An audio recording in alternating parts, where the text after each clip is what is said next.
Oke, selamat pagi, siang, malam ya. Eh, Pada seri video pembelajaran kali ini, saya akan menjelaskan langkah-langkah penyelesaian dari tugas profit maximization. Di sini ada dua set soal ya, yang akan dibahas. Kita akan mulai dengan set soal yang pertama.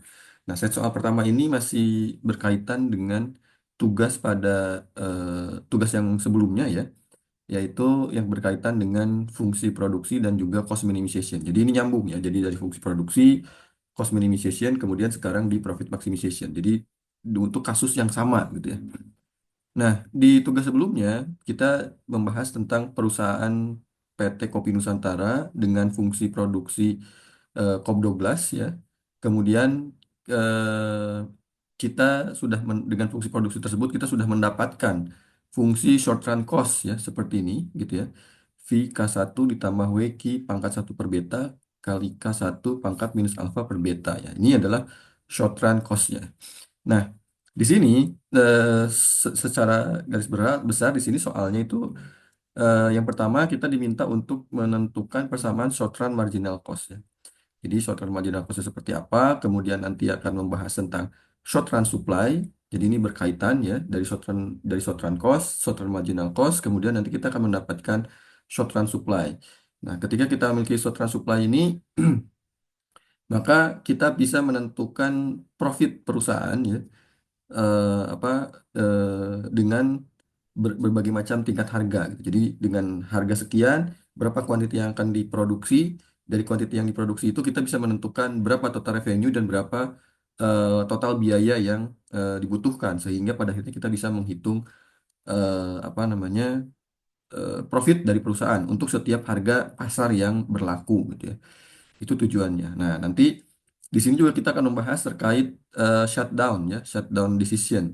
Di titik berapa si perusahaan itu sebaiknya tidak berproduksi sama sekali gitu ya, atau dengan produksi Q sama dengan nol gitu ya. Ini dicontohkan juga di sini selain persamaan matematika sama dengan soal yang sebelumnya kita juga akan memiliki bagian yang menggunakan contoh numerik gitu ya. Kemudian, nah ini sebetulnya yang A, B, C sampai F ini nanti ada sedikit apa ya namanya ya, modifikasi gitu ya dengan G sampai P ini gitu ya. Jadi di G dengan P ini sebagian itu mirip sama ya, ada yang sama soalnya dengan yang di A sampai F gitu ya. Cuman ini ada sedikit modifikasi ya. Jadi di sini nanti kita akan menentukan fungsi profitnya ya, fungsi profit. Kemudian juga dari fungsi profit tersebut kita akan menentukan fungsi labor. Jadi di awal kita sudah punya short run cost gitu ya, di mana di dalamnya itu ada labor di sini ya. Kemudian kita dapatkan fungsi profit. Nah, ketika sudah mendapatkan fungsi profit, kita ingin tahu lagi gitu ya, fungsi labornya gitu ya. Kita turunkan ulang gitu ya si fungsi labor dari fungsi profit tersebut gitu ya.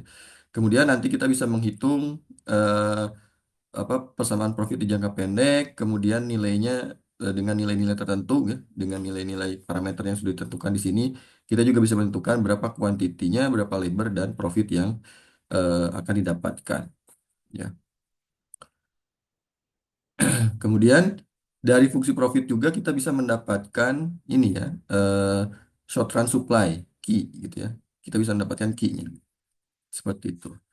Nah, kemudian nanti ini kembali di shutdown price sama seperti yang soal di atas tadi ya, shutdown price yang di E gitu ya. Ini ditanyakan lagi dan ini mungkin tambahannya yang berbeda.